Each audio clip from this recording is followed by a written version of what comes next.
존경하는 국민 여러분, 오늘 또 산업 현장에서 땀 흘려 일하는 노동자 여러분, 정세균 국회의장님과 선배 동료 의원 여러분, 울산 동구 김종훈 의원입니다. 얼마 전 조선 노동자로 일하다 퇴직당한 한 노동자의 아내를 만났습니다. 날마다 일터로 향하던 남편이 풀 죽은 모습으로 고개를 숙이고 산으로 공원으로 향하던 모습에 혹시 잘못될까, 아이들까지 학교를 가지 말게 하고 지켜보라고 했다면서 눈물을 흘렸습니다. 이것이 회사 담벼락에 크게 새겨진 나라가 잘 되는 것이 우리가 잘 되는 것이다라는 구호를 믿고 열심히 일한 노동자들과 가족들의 가슴 아픈 현실입니다.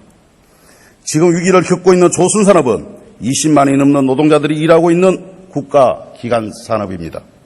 위기이지만 누구도 버려야 할 사양산업이라고 말하지 않습니다.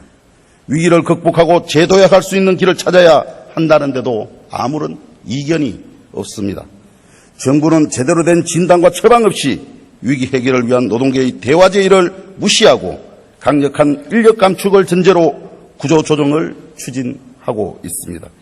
이미 조선산업 현장에서 많은 노동자들, 특히 물량팀이라고 불리는 하청 비정규직 노동자들이 대규모 실직 상태로 내몰리고 있는 상황입니다. 제조업의 경쟁력은 노동자의 숙련된 기술력입니다. 어려울수록 노동자의 일자리를 유지하고 재취업의 기회를 마련하고 사회적 안전망을 확충해야 하는 것입니다. 노동자들을 배제한 무리한 구조조정이 성공할 리 없고 추진된다 하더라도 엄청난 후유증을 남기게 될 것입니다.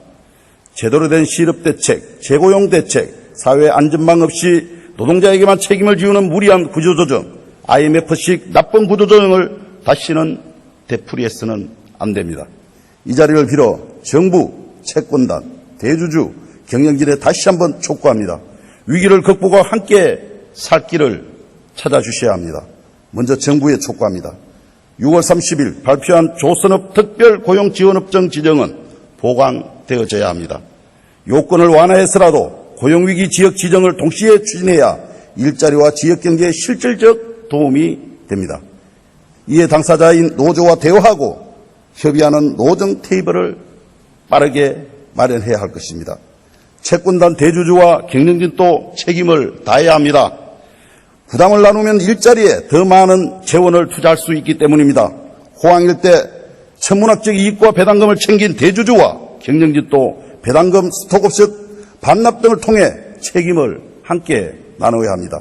왜 노동자들에게만 책임을 지라고 하는 것입니까? 7월 1일 조선해운산업의 부실화 진상규명을 위한 국정조사 요구서가 의원 121명 명의로 발의되었습니다.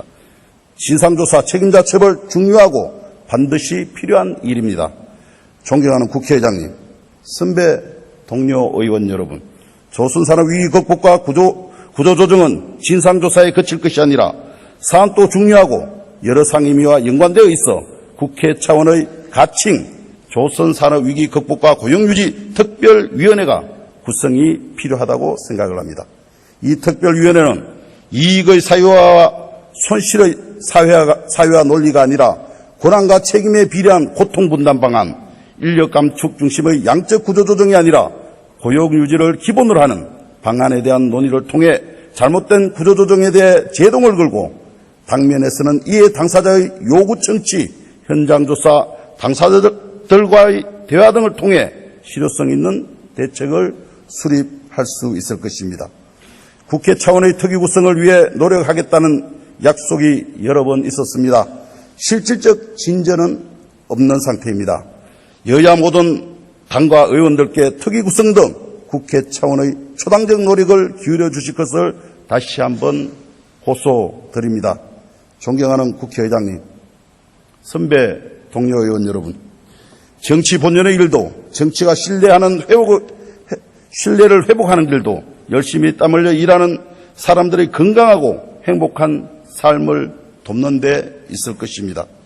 노동자들과 그 가족들의 어려움과 고통에 다시 한번 귀 기울여 주실 것을 간곡히 당부드립니다. 국민 여러분, 그리고 오늘 또 힘들게 하루하루 살아가시는 노동자 여러분, 힘들지만 희망을 꿈꾸며 생활할